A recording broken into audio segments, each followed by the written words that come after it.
현재 K방산이 폴란드에서 놀라운 성과를 만들었다는 소식이 나왔습니다. 하지만 폴란드는 이제 겨우 시작에 불과하다는 사실을 알고 계신가요? 최근 영국과 폴란드를 거쳐 이집트에 이르기까지 경전투기 FA-50의 수출 마케팅이 추가적인 성과를 이룰 것으로 기대를 모으고 있습니다. 안현호 한국항공우주산업 사장이 공식 발표한 FA-50 경공격기 1000대 수출 계획도 각국 언론의 조명을 받고 있습니다. 특히 일정의 마지막이었던 이집트는 아프리카 대륙에서 최대 군사 강국으로 손꼽히는 국가로 현재 노후화된 훈련기와 전투기를 교체할 계획입니다. FA-50 수출과 물량 확대는 물론 KF-21 수출까지 가능하다는 얘기가 나오고 있습니다.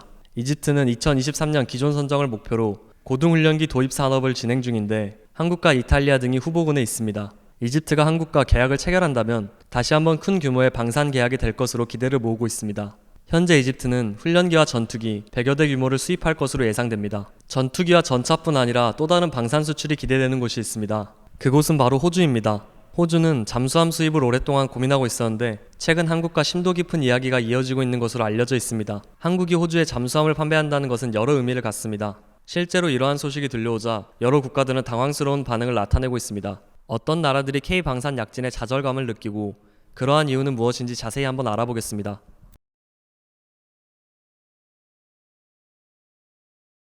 호주는 영연방 소속이면서 미국의 군사동맹의 핵심적인 역할을 하는 국가입니다. 또한 대대로 유럽의 방산산업의 핵심적인 고객 중 한 명이었습니다. 거기다 과거 수입한 잠수함의 기술적 결함이 드러나고 실패한 방산산업으로 밝혀지면서 후보 선정이 까다롭고 복잡한 것으로 유명합니다. 이러한 탓에 호주에 잠수함을 수출하려고 했던 일본 역시 좌절을 겪은 경험이 있습니다. 물론 일본의 무기 수출 좌절은 일본을 견제하기 위한 중국의 압력이었다는 해석이 존재하기는 합니다. 하지만 그것보다는 애초에 방산 수출 경험이 미진한 일본의 역량 부족이라는 지적에 무게가 실립니다. 실제로 미쓰비시 중공업과 가와사키 중공업 사이에서 주 계약자가 누가 되느냐를 놓고 끝까지 대립한 일이 있었습니다. 또한 마케팅 역시 부족했습니다. 무기 수출 사머치 탓에 자국 내 자위대의 무장에도 제약을 받고 있는 나라다 보니 경험이나 노하우가 부족할 수밖에 없었던 것입니다. 이러한 일본의 부족한 자세에 일본 내 언론마저도 호주 정부가 완전히 질러버렸다는 표현을 했을 정도입니다. 일본은 실망감에 호주에 강한 불만을 전했지만 호주 당국은 기술 부족의 이유를 들며 일본 잠수함 수입 거부에 못을 박았습니다. 과거 수입한 잠수함이 개량의 개량을 거쳤음에도 불구하고 바다의 락 콘서트장이라는 불명예스러운 별명을 얻었던 만큼 일본 잠수함이 제2의 락 콘서트장이 되는 것이 아니냐는 우려가 있었던 것으로 보입니다. 일본의 좌절 이후 호주 당국은 2016년에 프랑스 국영 방산업체가 설계한 바라쿠다급으로 호주 차세대 잠수함을 선정했습니다. 그런데 2020년 호주가 이번에는 프랑스의 뒤통수를 때려버립니다. 프랑스와의 해당 계약을 취소하고 미래 잠수함 계획을 다시 짜는 방안을 검토 중이라는 보도가 나온 것입니다. 이유는 핵 잠수함을 직수입하는 것보다 더 비싼 미친 건조 비용과 현재 운영 중인 핵 추진 잠수함 6척이 2025년부터 13년에 걸쳐 퇴역을 시작하는데 프랑스의 잠수함은 2034년에야 일본함이 나오는 상황이기 때문으로 보입니다. 비싼 가격도 가격이지만 호주는 2025년부터 콜린스급의 후속 잠수함을 이용해 중국의 태평양 진출을 견제하려는 계획을 가지고 있습니다. 그렇기 때문에 2034년에야 일본함이 완성될 예정인 프랑스 잠수함은 중국 견제 계획에 10년 이상 큰 차질을 빚을 수 있는 문제였습니다.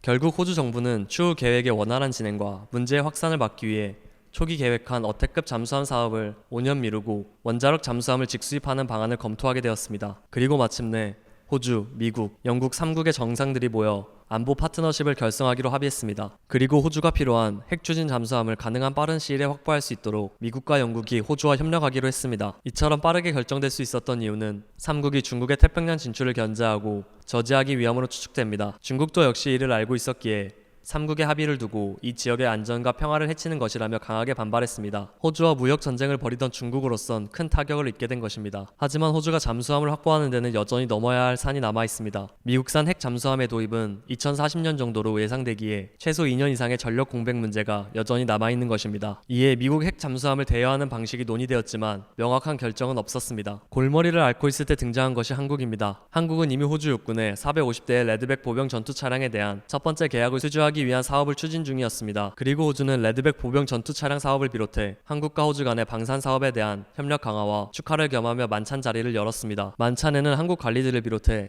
약 20명의 호주 국방부 관리들이 자리를 했습니다. 저녁 식사를 하기 전 한국의 군 관계자들은 한국은 세계에서 가장 크고 조용한 재래식 공격 잠수함을 서명 후 7년 이내로 인도할 수 있다고 제안한 것입니다. 한국의 제안을 들은 만찬에 참석한 호주 국방부 관리들은 한국의 제안을 심화해 보겠다는 열망을 분명히 했다고 최근 외신들이 전했습니다. 한국산 잠수함의 항속거리는 최대 18,520km입니다. 이는 호주에서 동남아는 물론이고 중동과 아프리카 전역을 작전 반경 안에 넣을 수 있는 거리입니다. 쿼드 가입국인 호주는 인도 태평양 지역에서 중국 팽창을 한시라도 자시할 수 없는 상황과 추후 도입될 핵 잠수함과 기본 잠수함의 퇴역 시기에 발생할 공백 등의 이유로 호주의 입장에서는 한국의 제안이 매력적일 수밖에 없습니다. 문제는 지난 KF21 당시 인도네시아가 한국을 상대로 분담금을 성실하게 지불하지 않은 사태가 다시 한번 일어날 수도 있다는 것입니다.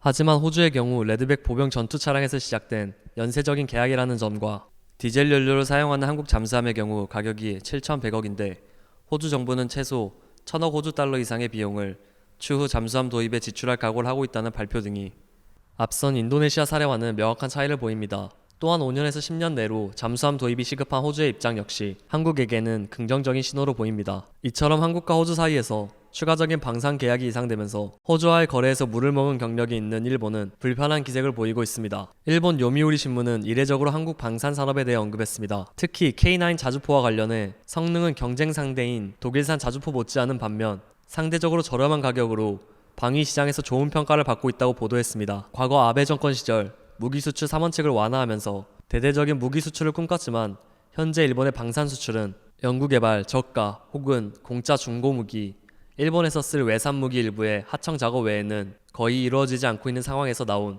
시기 섞인 부러움처럼 보입니다. 과거 아베 신조 총리가 일본의 모디 총리와 3년간 10차례나 회담하면서 수상 비행정을 일본에 수출하려고 했지만 가격이 너무 비싸 결국 성사되지 못했고 일본산 수송기를 아랍에미리트에 수출하려는 계획은 미국에게 패배에 실패했습니다. 호주에서 프랑스에게 패배한 경험도 있습니다. 이처럼 일본은 자국의 무기 수출이 좌절되는 상황에서 한국은 연이은 성공을 이루자 당황스러운 반응을 보일 수밖에 없었던 것입니다. 지금까지 한국의 방산 산업의 약진에 대한 뉴스였습니다.